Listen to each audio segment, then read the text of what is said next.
Hola, hola, ¿cómo están? Estamos en otra edición de Mejor Hablar. Hoy con un programa fantástico. Vamos a estar conversando con dos mujeres fabulosas y con un grupo musical fantástico. ¿Dónde estamos? Hoy estamos en el Hotel Palmaroga del grupo Barcelona. La vez pasada estábamos en Torres del Mirador, que corresponde al mismo grupo, y hoy estamos en esta casa fabulosa, nuevamente en el hotel. Quédate con nosotros porque enseguida arrancamos con Mejor Hablar.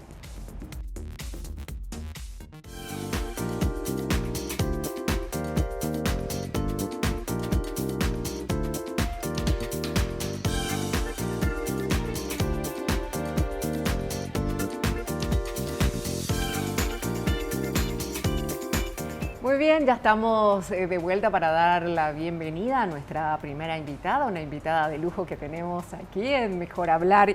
Estamos hablando de Carmen Marín, ministra de la Unidad de la Gestión de la Presidencia de la República, economista, máster de Finanzas de la Universidad Católica de Chile, miembro titular ante el Consejo de Inversiones, miembro titular ante el Consejo Nacional de Industrias Maquiladoras de Exportación, analista económica financiera, fue viceministra de Economía, y si yo siguiera con el currículum de ella, pues no terminaría el programa porque es realmente larguísimo.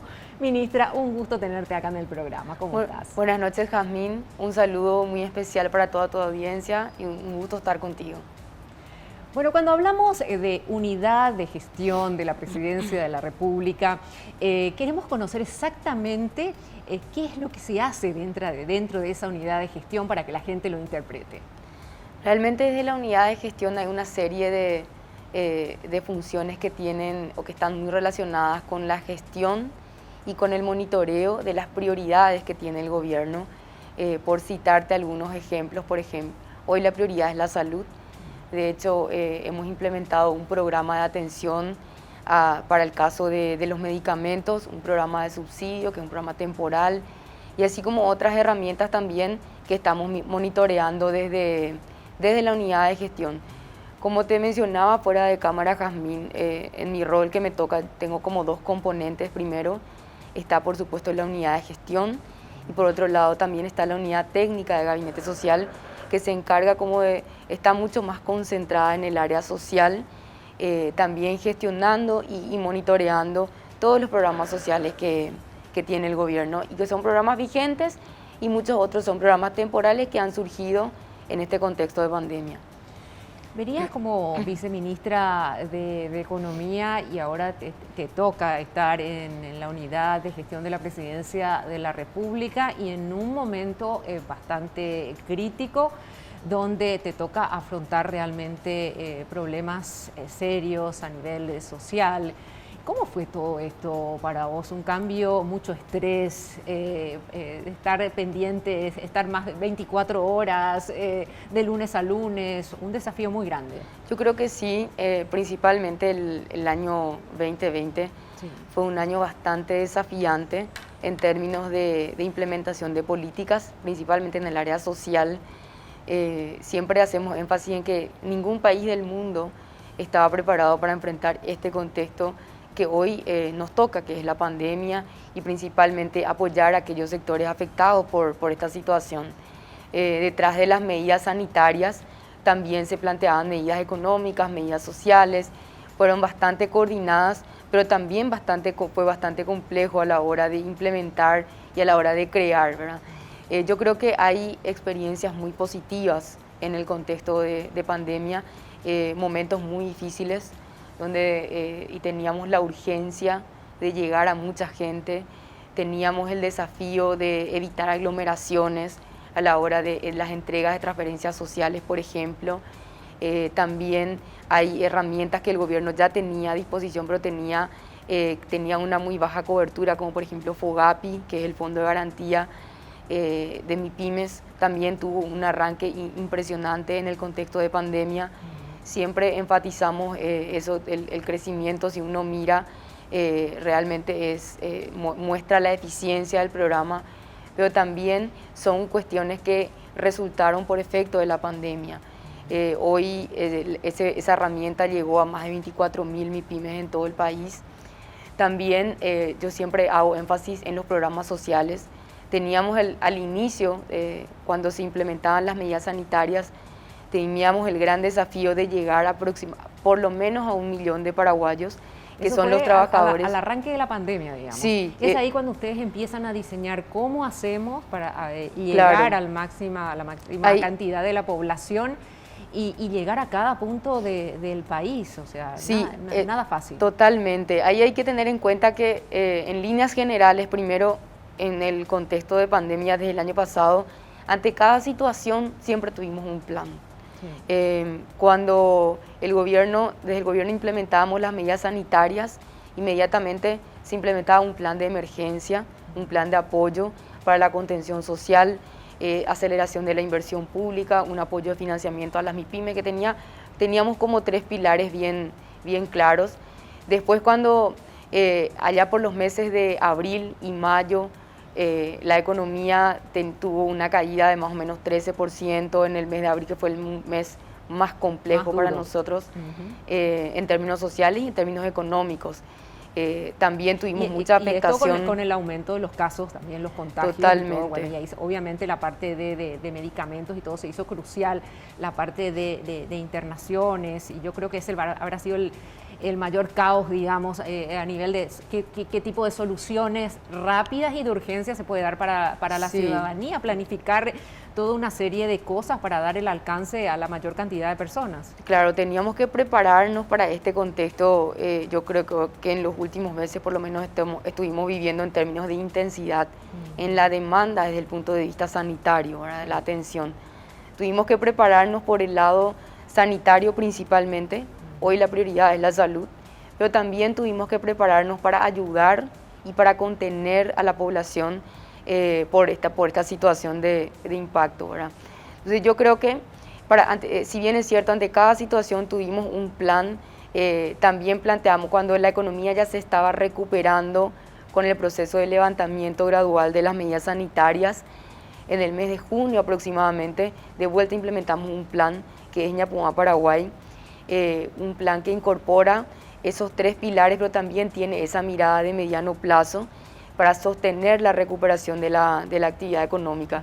Entonces yo te diría, Jazmín, 3 preguntas, si tengo que responder de dónde venimos, cómo estamos y hacia dónde vamos. Yo creo que te diría que vinimos de un año bastante complejo, pero también hay que reconocer que Paraguay está entre los países, si uno mira los indicadores, Paraguay hoy está entre los países de menor caída en el año 2020. Yo creo que es importante entender un poco ese contexto, ministra, sobre todo porque uno se pone a situar y a comparar, digamos, a nivel mundial incluso, y hablamos de países de Europa, Estados Unidos, potencias, también de nuestros países vecinos y la realidad que están viviendo en el ámbito económico y realmente están súper golpeados. Ahora, a la vez uno se pregunta y dice, teniendo esa posición más egoísta, diciendo sí, pero nosotros paraguayos estamos pasando muy mal, digamos, en el contexto global, el mundo está pasando muy mal, y ahí hacemos esa comparación, digamos, de cómo estábamos nosotros en materia de economía y ese impulso que empezamos a tener y a visualizar, sobre todo a mediados de este año, y cuáles son los pasos que ustedes empezaron a dar y que ya son notorios. Totalmente. Primero destaco que en el año 2020 la caída de Paraguay fue del 0.6%, mientras que la región en su conjunto presentó una caída de más del 7%.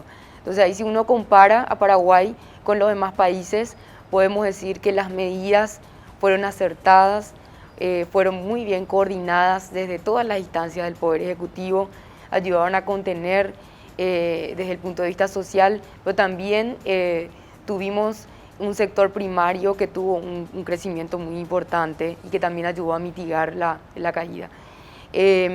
¿Cómo estamos? Si uno mira los indicadores de actividad económica, Paraguay está caminando hacia la recuperación. Yo creo que eso es algo que hay que destacar. Llevamos 3 meses consecutivos, si uno mira los indicadores de la actividad económica. Hoy, por lo menos al mes de mayo, los últimos indicadores que fueron publicados, el crecimiento acumulado está en torno al 6% de la actividad económica. También los indicadores de ventas están mostrando una recuperación en el sector servicios, en el sector de la construcción, en el sector manufacturero también. Cuando se fueron levantando las medidas sanitarias, se fueron flexibilizando, es cuando se empiezan a dar estos cambios, digamos, como más notorios. Claro, con la recuperación de la actividad económica también va muy de la mano con las medidas y con el contexto sanitario. Y también tenemos que decir que el aumento en materia de vacunación, eso es como que da un giro y una reactivación casi espontánea, digamos, de la economía. Totalmente. Una de las principales herramientas para la recuperación, de hecho, es este proceso de vacunación. Eso hay que también destacarlo. Y te decía que en perspectiva uno mira los datos y podemos decir que Paraguay está caminando hacia la recuperación. Estamos mirando números positivos, pero claramente también hay que considerar que todavía tenemos sectores muy afectados. Tuvimos una afectación social a nivel mundial. En un contexto mundial tuvimos muchas pérdidas, primero, y por otro lado también, tanto desde el punto de vista de la pobreza, desde el punto de vista laboral, también tuvimos pérdidas. Pero si uno compara Paraguay con los demás países, también podemos ver de que nos encontramos entre los países de menor afectación desde el punto de vista social. Pero claramente, para sostener esa recuperación y también para apoyar a aquellos sectores que todavía están afectados, hay medidas económicas, medidas sociales que siguen en curso, ¿verdad? Por citarte un ejemplo, el Instituto de Previsión Social sigue implementando el subsidio por compensación a aquellos trabajadores que están en un formato de suspensión de contratos. Ellos siguen recibiendo el subsidio.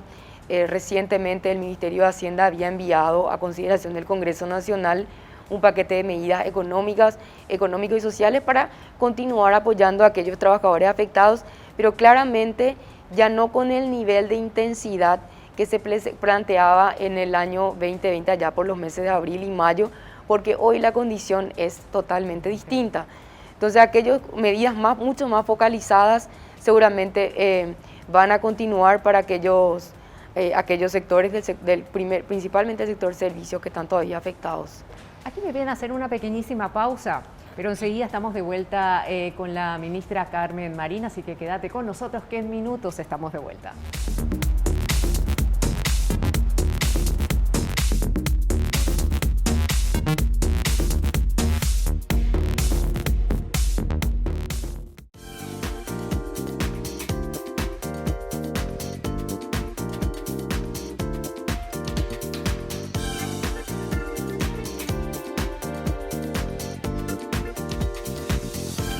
Estamos de vuelta en compañía de la ministra Carmen Marín, de la Unidad de Gestión de la Presidencia de la República, y bueno, conversando un poquito acerca de cómo sigue nuestro país, sobre todo en el ámbito económico, qué planes tiene el gobierno para, sobre todo, ayudar a las pymes, que son las pequeñas empresas que fueron muy afectadas durante la pandemia. Yo te respondería a esa pregunta en dos componentes. Jazmín, me parece excelente la pregunta, porque de hecho primero hay que considerar de que el sector de las MIPYMES es el sector que concentra la mayor cantidad de empleo. Estamos hablando de más o menos el 80% del empleo está concentrado en ese sector. Entonces es un componente de la economía muy importante desde el punto de vista de las políticas.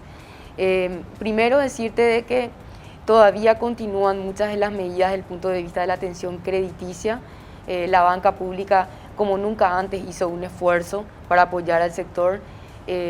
Ese tipo de medidas seguramente van a continuar, y por otro lado también desde el punto de vista económico y social, también el gobierno había enviado un paquete de medidas de apoyo al sector de gastronomía, eventos, turismo, aquellos que están con una afectación todavía por esta situación. Medidas económicas que hoy están a consideración del Congreso es como una mirada, yo te diría, más de corto plazo, ¿verdad? Pero también hay un sistema de créditos tal vez para esas pymes. ¿Qué es lo que se está analizando al respecto? Hay dos cuestiones ahí para entrar en detalle. Primero, se va a crear un fondo especial. Eso va a ser administrado a través del Banco Nacional de Fomento. Este fondo especial va a permitir otorgar créditos también en condiciones financieras especiales por efecto de la situación misma que estamos hablando.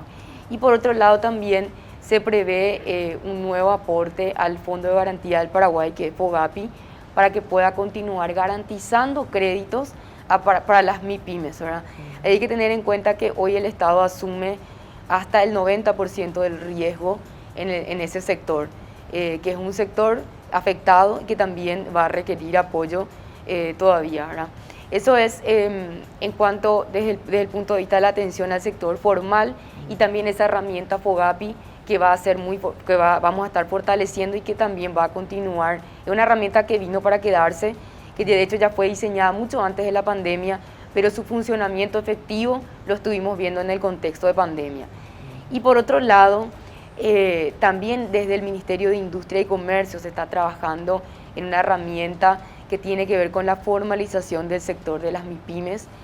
Se creó un nuevo tipo de sociedad, las empresas por acciones simplificadas, es una herramienta. Formalizar también el mercado laboral, ministra, ¿verdad? Sí, esto en realidad primero para el sector de las pequeñas y medianas empresas, ¿verdad? Formalizar a las MIPYMES es un desafío y también ya la herramienta ya está a disposición. Es una herramienta que reduce costos y reduce también tiempos. Todo un análisis que se hizo en términos del tiempo que se lleva crear una empresa y también el costo que se representa eso. Y con esa herramienta se reduce esa burocracia y también el costo que representa. Una herramienta que probó éxito en varios países y que hoy Paraguay ya tiene a disposición también. Y por otro lado también, ese es el componente en cuanto a las MIPYMES y también estamos trabajando en ayudar a formalizar al sector trabajador, ¿verdad? La formalización del mercado laboral creo que es un desafío muy importante.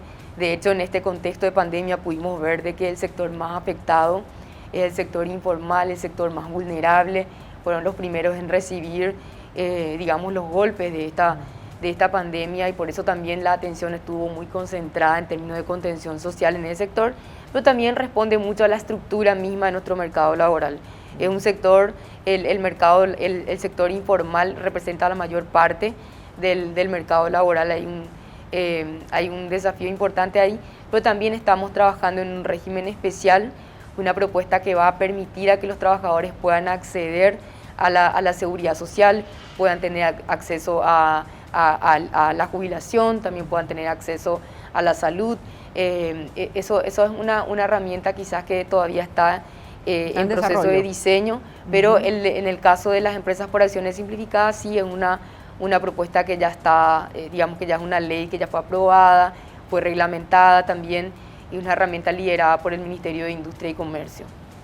Cambiando un poquito el tema de todas las actividades y todo lo que estás llevando y liderando sobre todo, y irnos un poquito más al ámbito personal, digamos, ¿cómo hace la ministra para combinar esto de lo que es la faceta profesional y familiar, sobre todo por el tiempo que te requiere?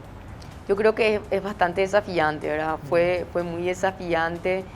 Principalmente desde el año pasado, en este contexto de pandemia, lleva mucho tiempo de coordinación, de discusión, de discutir con el sector privado, también desde el sector público, ponernos de acuerdo en esta herramienta. Yo te quiero hablar ahí específicamente de mi experiencia del diseño del programa Putigó, sí, que fue realmente sin precedentes, un programa y una metodología que de hecho vino para quedarse.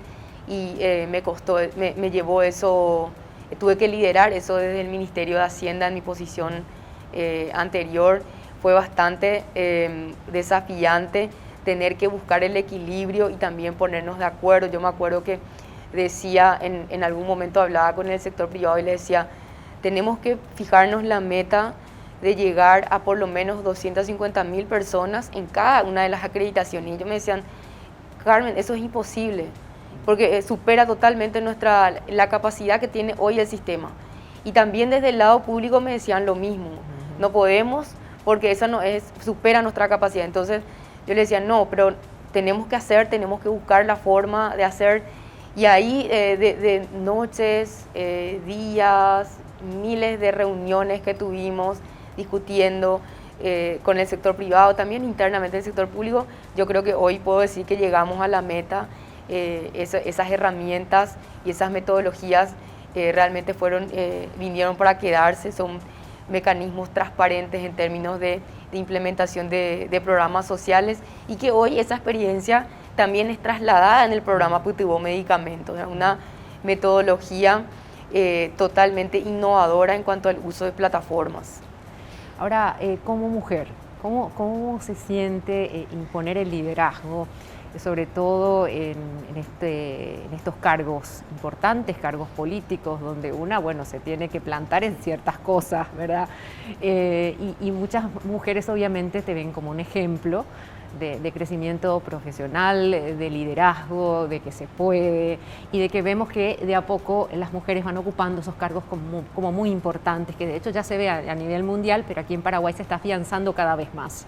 Yo creo que el rol de la mujer en este contexto es bastante importante, y las mujeres de hecho tenemos que tener un rol protagónico en términos de la transformación económica y social.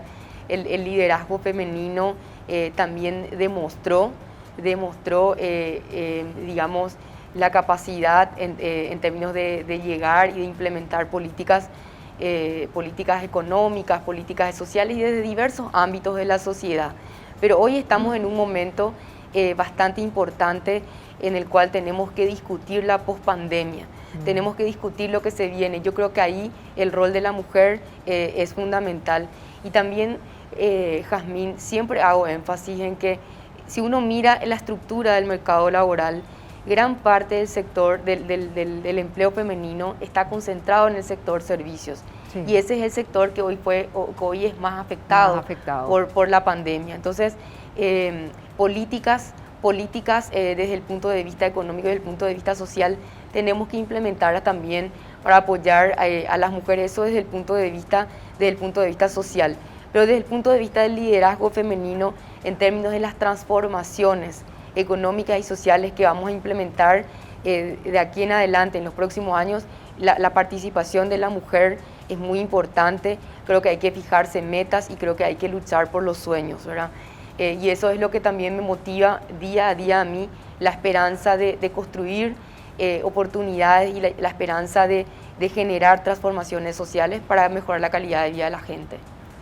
Bueno, ministra, para mí ha sido un placer realmente que te hayas tomado el tiempo de venir a conversar conmigo.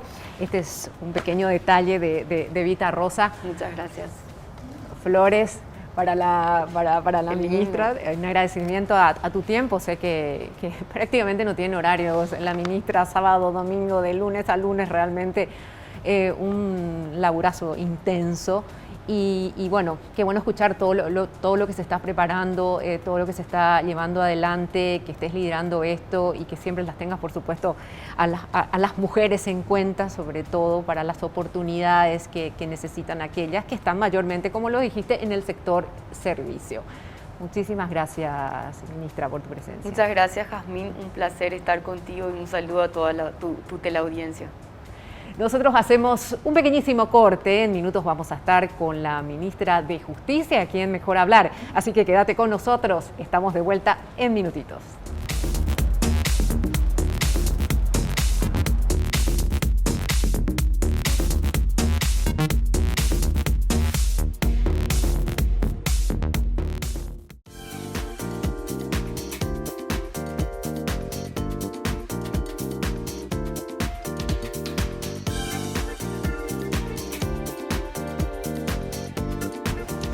Muy bien, estamos de vuelta con nuestra siguiente invitada, otra invitada de lujo de Mejor Hablar, y ella es justamente abogada egresada de la Facultad de Derecho y Ciencias Sociales de la UNA, ex viceministra de Política Criminal.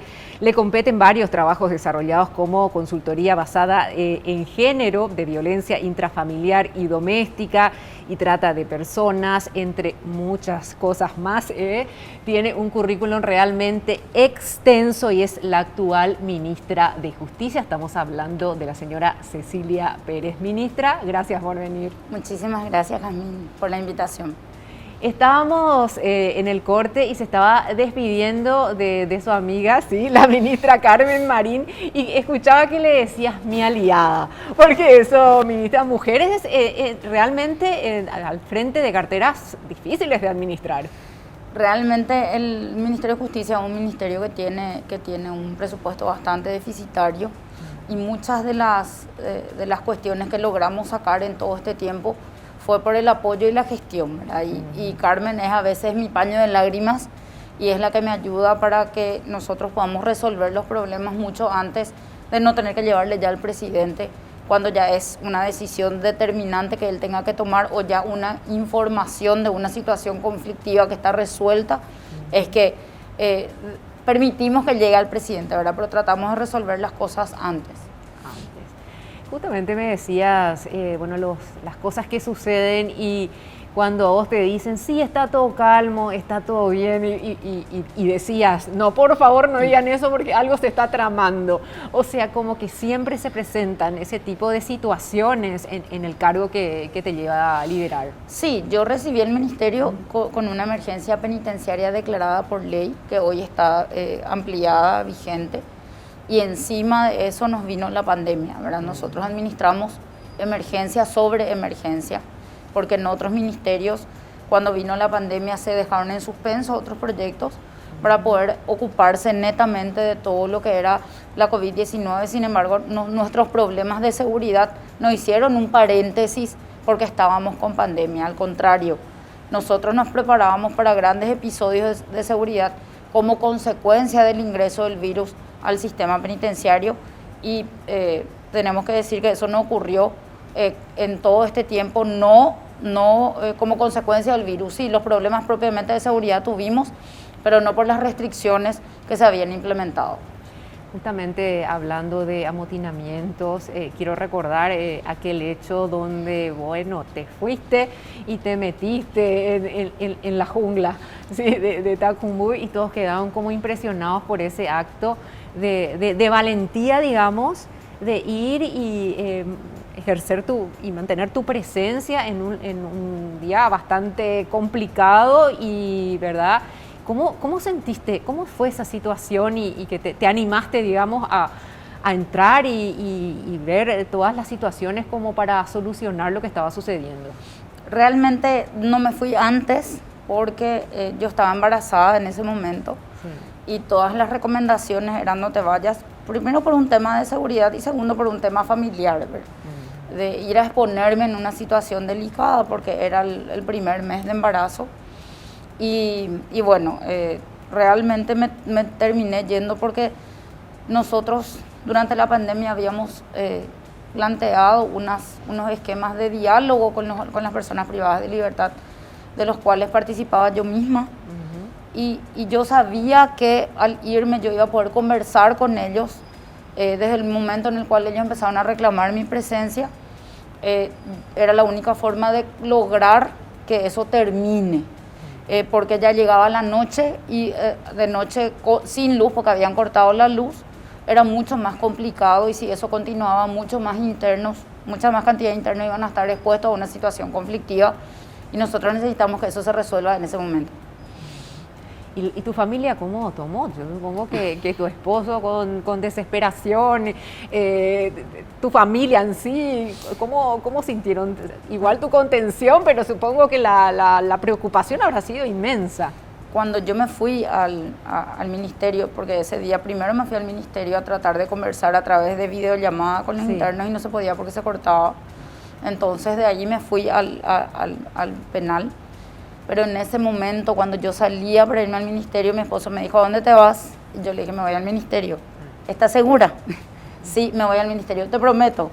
Entonces, cuando tomé la decisión de irme al penal, y bueno, mi esposo se enteró por los medios de prensa de que yo estaba en Tacumbú, yo camino al penal decía, voy a recibir un reto enorme a la vuelta, pero ya era lo que había que hacer. Al final, cuando volví, mi esposo me estaba esperando, no me dijo ni una palabra, pero después al terminar la noche me dijo, yo sabía que te ibas a terminar yendo y sos una irresponsable.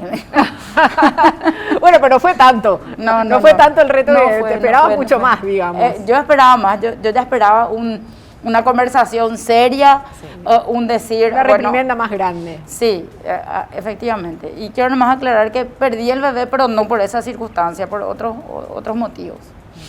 ¿Y cómo llevas, digamos, este cargo tan importante, de tanta responsabilidad, de tanta presión diaria sobre todo? ¿Y eso cómo se conlleva como mujer, digamos? El ámbito familiar, digamos, ¿afecta, no afecta? ¿Cómo equilibras todo eso? Bueno, yo creo que a estas alturas mi marido ya tiene desarrollada la paciencia, si es que no tenía, ¿verdad?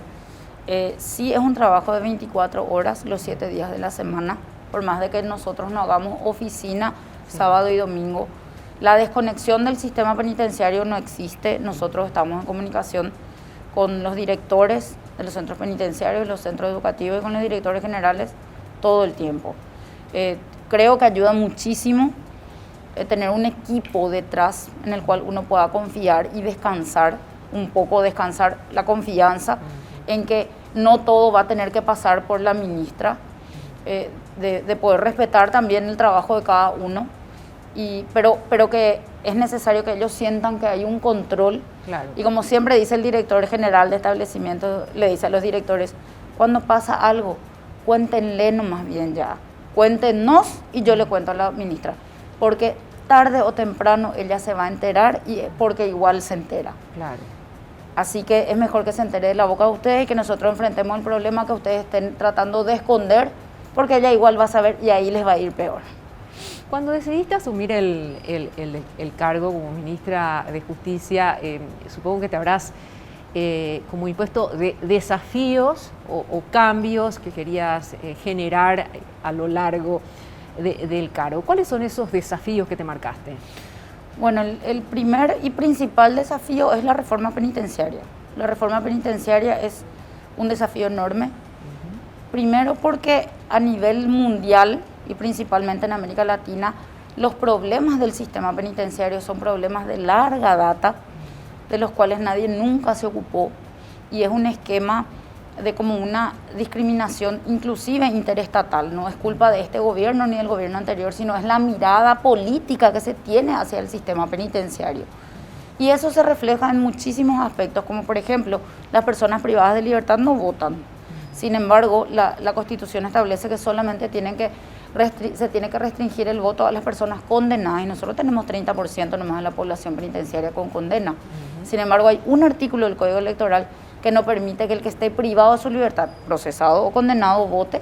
Entonces hay hasta como una discriminación política en cuanto a lo que es el sistema penitenciario.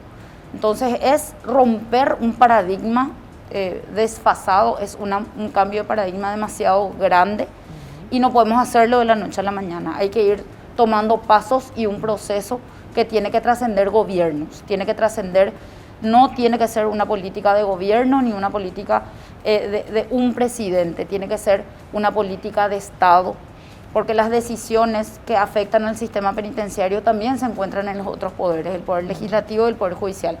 Y si no se toma como una política de Estado, por supuesto que va a ser un fracaso. Entonces el desafío en ese sentido es enorme. Es enorme, enorme.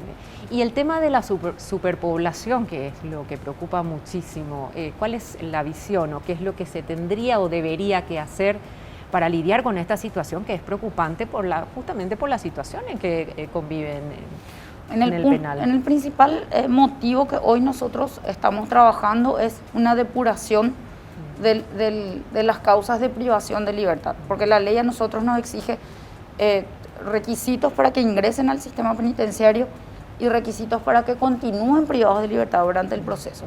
Son dos circunstancias que hay que tener en cuenta cuando uno va a hablar, si es que va a hablar de abuso de la prisión preventiva o si es que va a hablar de qué implica eso, ¿verdad? Porque no podemos negar que hay casos en los cuales amerita al inicio de la investigación privarlos de su libertad, aunque sea la excepción.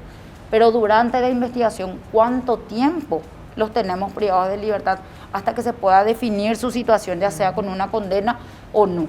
Y eso también tiene que ver con un pensamiento que no tiene que ver propiamente con las leyes, porque hoy las leyes están dadas para que no tengamos tanta prisión preventiva. Sin embargo, hay un montón de otros factores que convergen en ese esquema.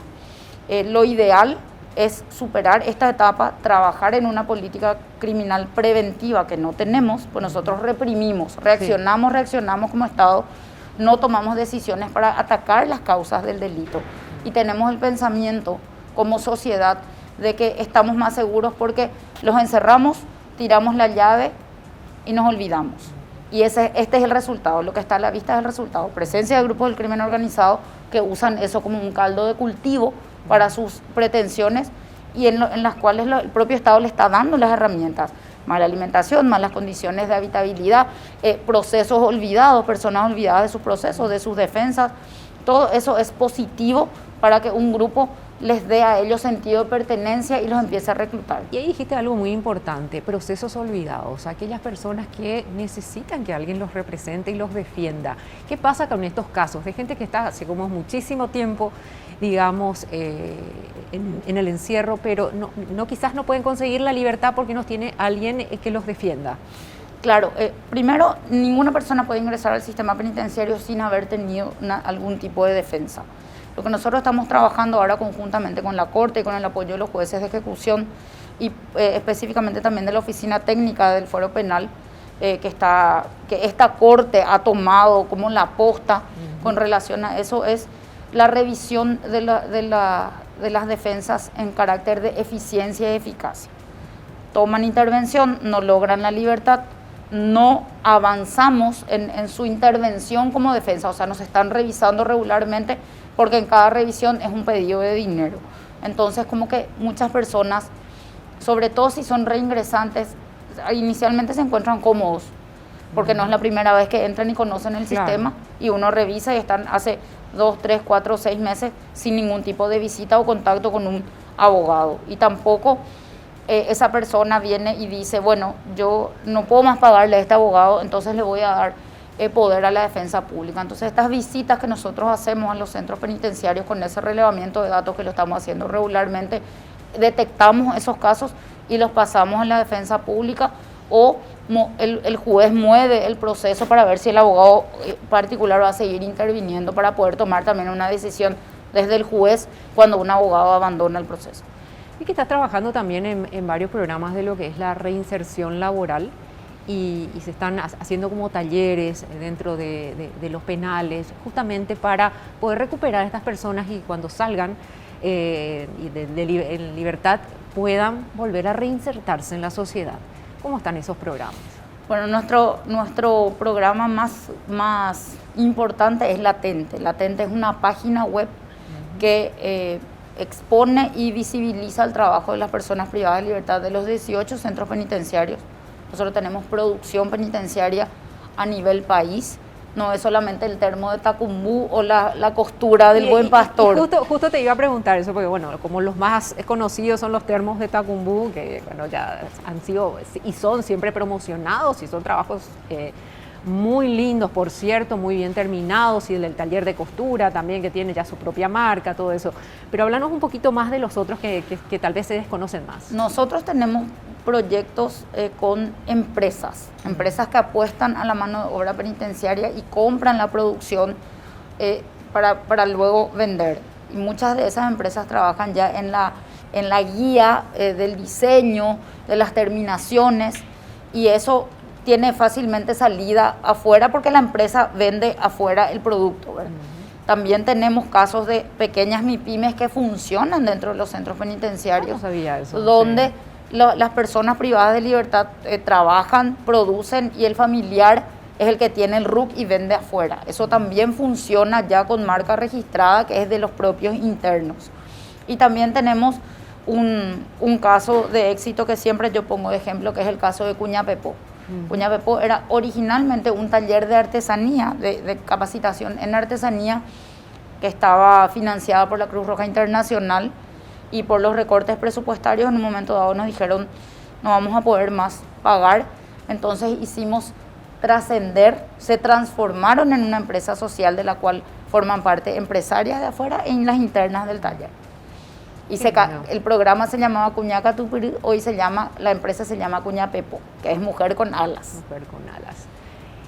Una frase que podrías decirle, un mensaje que podrías darle, sobre todo a aquellas mujeres que están así como más desmotivadas, como que dice que cuesta llegar a lograr los liderazgos. Sin embargo, nosotros vemos que a nivel nacional las mujeres cada vez van asumiendo altos cargos Entonces, ver qué se puede y se puede lograr y imponer y trabajar en conjunto, obviamente, con los hombres. Acá no se trata de desmeritar a uno u otro, digamos, sino trabajar de manera conjunta, que es lo que la gente, o hay ciertas mujeres que tienen temor a ciertas cosas.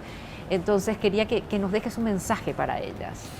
Bueno, nosotros somos un país que fue defendido por mujeres en las armas y levantado por mujeres, por las residentas, después de que fuimos víctimas de una pretensión de un exterminio, porque la guerra de la Triple Alianza fue un genocidio.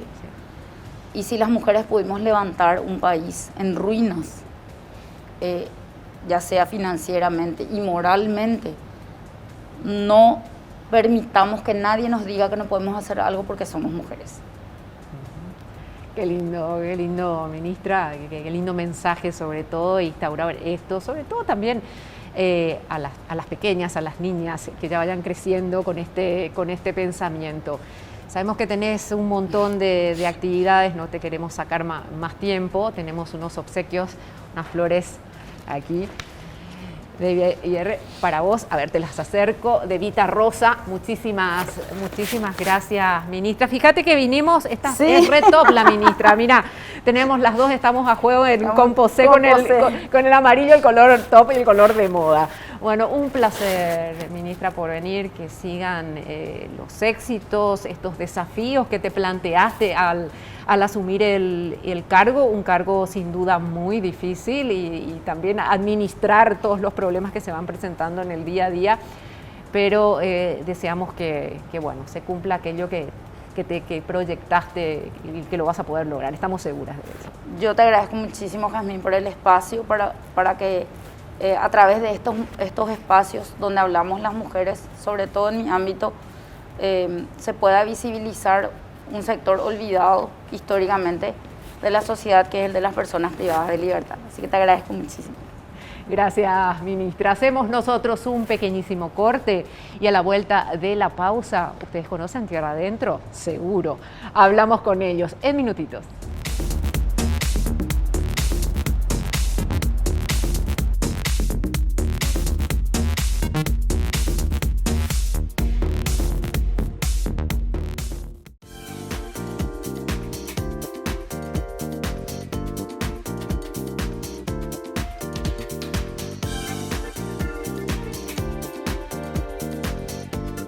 Muy bien, estamos de vuelta en otro de nuestros bloques de Mejor Hablar y esta vez vamos a hablar con Dani Mesa, uno de los integrantes de Tierra Adentro. Dani, ¿cómo estás? Hola, Jazmín, ¿cómo estás? Qué gusto, Muy gracias bien. por venir. Soy yo el agradecido por la invitación, es un honor estar aquí compartiendo contigo. Yo le decía a Dani, nosotros somos todos fans de Tierra Adentro, ¿sí? Y hablamos del grupo y nos da piel de gallina y nos emociona.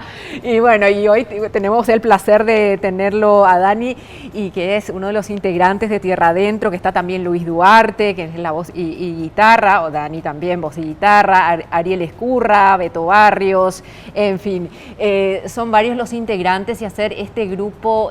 Contanos un poquito y haciendo historia, digamos, cuándo se conformó, cuándo deciden hacer lo que fue Tierra Adentro. Con mil gusto, Jazmín. Tierra Adentro es un grupo primeramente de amigos, ¿verdad? Que nos habíamos encontrado todos allá por el año 2014, porque bueno, cada uno teníamos trabajos en el exterior, ¿verdad? Estábamos trabajando en cruceros, en hoteles, también algunos que otros estaban trabajando también acá en el mercado nacional, por así decirlo, ¿verdad? Pero como que estábamos todos separados. En una de esas nos encontramos todas unas vacaciones, digamos, ¿verdad? Sí. Y allí, bueno, surgió un trabajito y bueno, y una cosa empezó a llevar a la otra y de repente ya nos encontramos trabajando juntos ya periódicamente, ¿verdad? Y dijimos, bueno, esto parece que va a funcionar, dijimos, ¿verdad? Y bueno, ¿y por qué no le ponemos un nombre? Porque ni siquiera nombre teníamos. Porque empezamos a trabajar en reuniones sociales, digamos, fiestas privadas, nada todavía de festivales. Pero siempre en ese tipo de reuniones uno encuentra, qué sé yo, al organizador de tal o cual festival. Y bueno, y a partir de allí empezamos a ir a uno y a otro y a otro y a otro. Y de repente, bueno, nos encontramos recorriendo el país ya con Tierra Adentro. Y generalmente hacen varias giras, si bien obviamente se habrán visto bastante golpeados por lo que fue lo que es y lo que fue la pandemia, ¿verdad? Igual yo creo que el año pasado, bueno, con el auge de la nominación a los Latin Grammy, ¿cómo sintieron eso? Porque yo pienso eso, nosotros como paraguayos, sin ser parte del grupo, digamos, sentimos esa emoción y esa expectativa, lo que habrá sido para ustedes. Y para nosotros fue una noticia increíble, ¿verdad? Sí. Sinceramente así, increíble, porque uno siempre sueña, uno siempre tiene objetivos, metas, pero jamás pensamos que se iba a dar de esa manera, ¿verdad? Una nominación para los Latin Grammy, algo realmente increíble para nosotros. Pero bueno, como te dije, siempre soñando y trabajando en pos a que, bueno, nuestro arte vaya de forma sincera, ¿verdad? Tratando de conquistar otro público, otras gentes. Y bueno, todo eso se dio gracias a un, digamos, trabajo tesonero de un grupo de personas que nos acompañan siempre. Por ejemplo, Fran Silva, que es nuestro manager y nuestro socio comercial también. Carlos Escalona Cruz, que es nuestro productor musical, él es venezolano. Nosotros le conocimos a él en una gira que tuvimos por los Estados Unidos, visitando a la comunidad paraguaya allá también. Y en ese interín, bueno, le conocimos a Carlos por medio del amigo de un amigo, famoso como siempre, ¿verdad? Paraguayito, toma, dámelo, siempre se va a golpear las puertas. Sí. Y bueno, en ese contexto habíamos llegado a un estudio de grabación en Manhattan.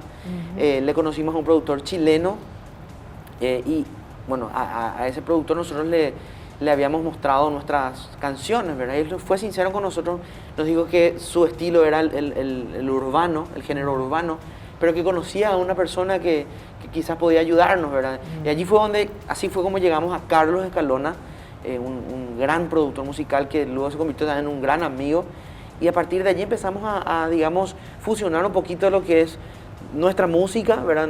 La música folclórica del Paraguay, con la visión y con el concepto de Carlos, ¿verdad?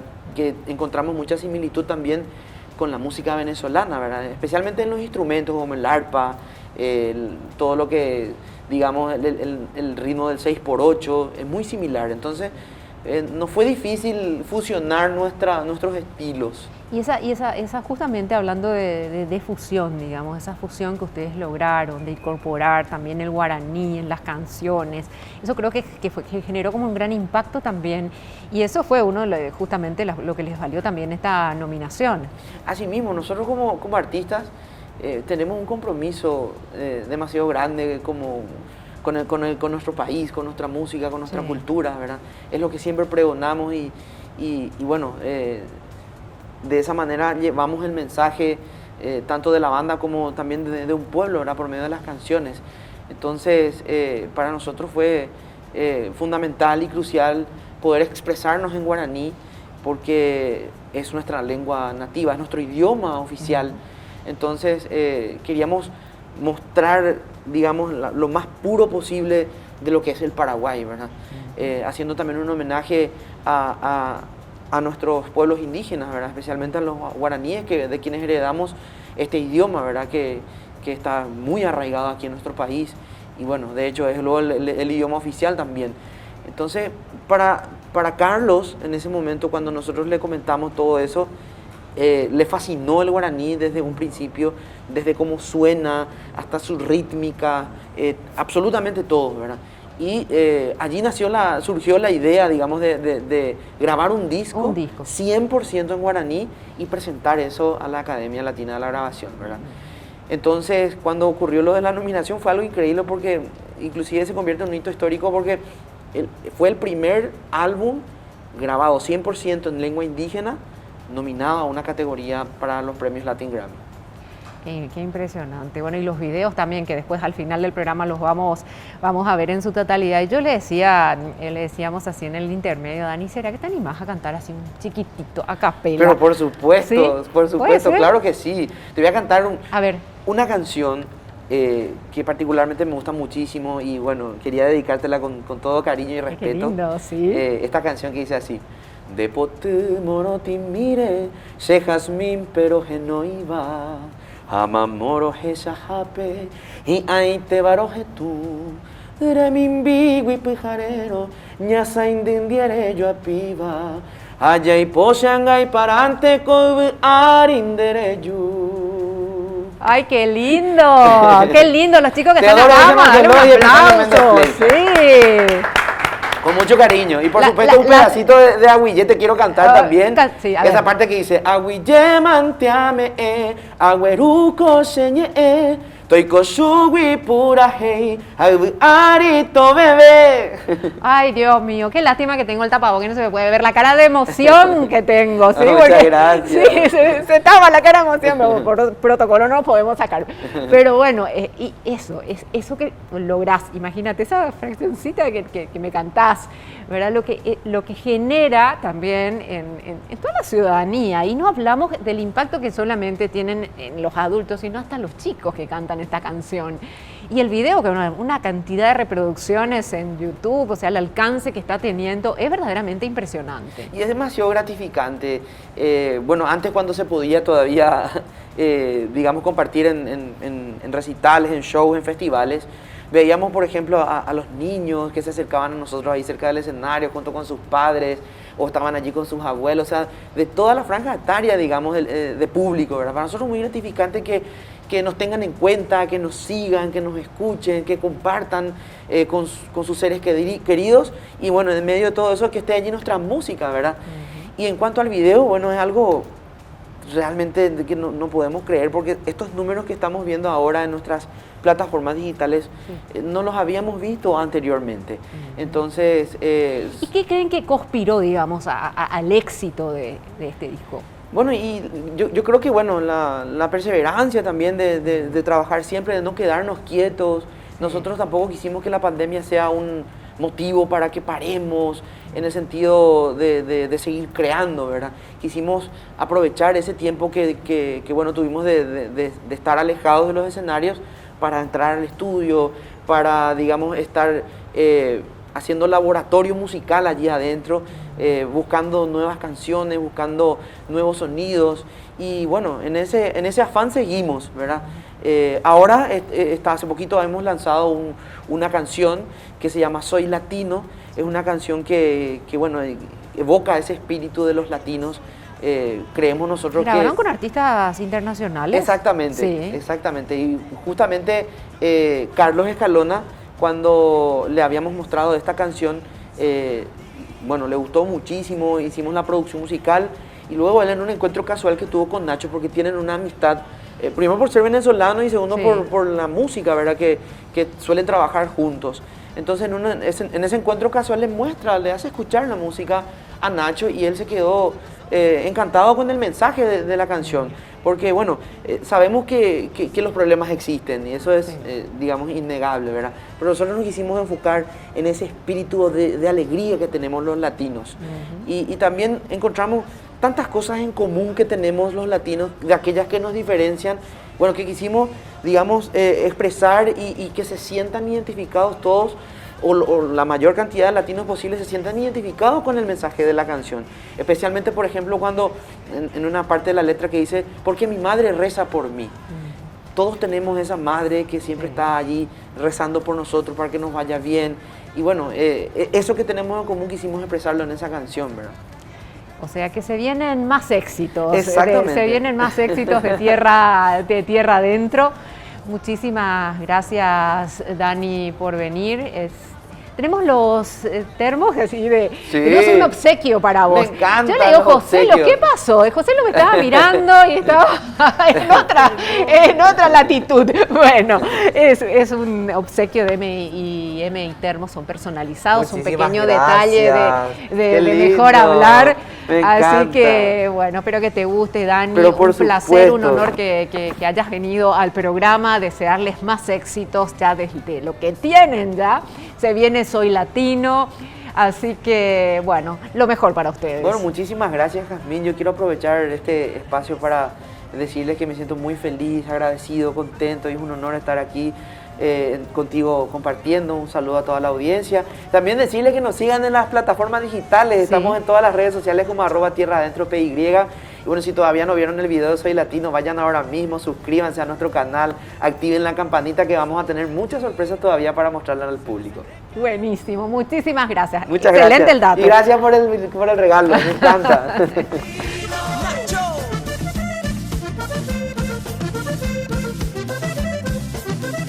Llegamos al final del programa de Mejor Hablar y por supuesto agradecer a todas las marcas que me acompañan. ANH por este look completo, marca nacional, gente, este amarillo y verde, sí, colores top de la temporada. Bellísima, sobre todo por el make-up, que gracias a Luzma, a Ever, con esta trenza divina, por el peinado, la gente de Capodarte que se suma, ¿sí?, al equipo de Mejor Hablar con los calzados preciosos. Por supuesto, Lari Biel, que siempre me acompaña con los accesorios bien elegantes. Al Grupo Barcelona del Hotel Palmaroga, también de Torres Mirador, que nos reciben durante cada programa. M&M termos personalizados, los obsequios para nuestros invitados. Y Vita Rosa, arreglos florales también para las invitadas que tuvimos el día de hoy. Nosotros nos reencontramos en una próxima edición.